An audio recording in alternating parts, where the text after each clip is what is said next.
ये 2050 का टेक्नोलॉजी है। अच्छा, यहाँ मशीनें लोहे के प्लेट को ताश की तरह फेंक फेंक कर नाव में लगाते हैं।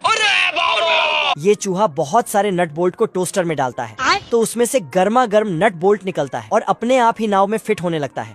ये सुअर हथौड़ा मारता तो कुत्ता ऊपर उछलते हुए नट टाइट करने लगता, पर तभी फिर सुअर नीचे आके नाव का जिप बंद करने लगता है। घर घर घर घर। और इस गैंडा के दांत से लकड़ी में छेद करवाता है। हाथी अपने वजन का सही इस्तेमाल करने में लगा है और दूसरा हाथी अपने सूंड से नाव में किल लगाता है और बकरी तो फिर कुत्ता नाव में छेद करता है। साला सुअर तो मौत को छुके टक से वापस आ जाता है। बड़े खतरनाक लोग हैं। ये कुत्ता सोते हुए पेंट कर रहा था जिससे हाथी के पीछे भी पेंट कर देता है।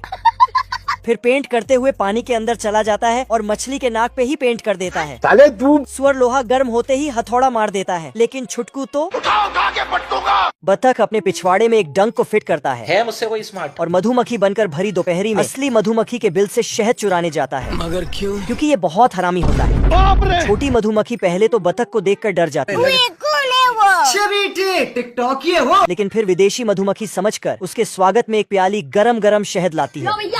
मजा आया। बतख शहद लेकर मधुमक्खी को बहाने से अंदर भेजता है और फटाफट आरी निकालकर सारा शहद निकाल लेता है। फिर वहाँ से चला जाता है। जब मधुमक्खी का राजा वापस आता है तो पहरेदार मधुमक्खी को सोता देख इसे जगाता है। बेटा कालू। उधर से दूसरा मधुमक्खी दौड़ कर आता है और राजा को शहद के गायब होने का खबर देता है। तो ये पहरेदार मधुमक्खी को चोर समझकर उसे लात मारकर भगा देता है। चोरी के इल्जाम में राजा पहरेदार मधुमक्खी को घर से निकाल देता है तो ये दुखी होकर जाने लगता है। इज्जत नहीं है भाई। तभी उसे रास्ते में शहद पड़ा दिखता है तो ये टेस्ट करके देखता है। फिर शहद का पीछा करते करते विदेशी मधुमक्खी, मेरा मतलब बतख के घर तक पहुंचता है और होल से झांक कर देखता है तो बतख मजे से शहद को डब्बे में भर रहा होता है। सारा शहद डब्बे में भरकर दोबारा शहद चुराने बिल की ओर जाता है। बतख जैसे ही बिल में घुसता है मधुमक्खी भाला लेकर अंदर जाता है। बतख और मधुमक्खी का जबरदस्त फाइट शुरू हो जाता है जिसे देख बाकी मधुमक्खी डर कर कोने में छिप जाता है। खतरनाक लोग हैं। अपने नुकीले डंक से बतख मधुमक्खी पर हमला करता है। आजा आजा। आज मैं अपनी बात डालूंगा। आज मैं मर गया भैया। लेकिन निशाना चूक जाता है और इसका नकली डंक निकल जाता है। ये क्या है? मधुमक्खी इसके डंक को अपने पिछवाड़े में फिट करके इसकी तरफ भागता है।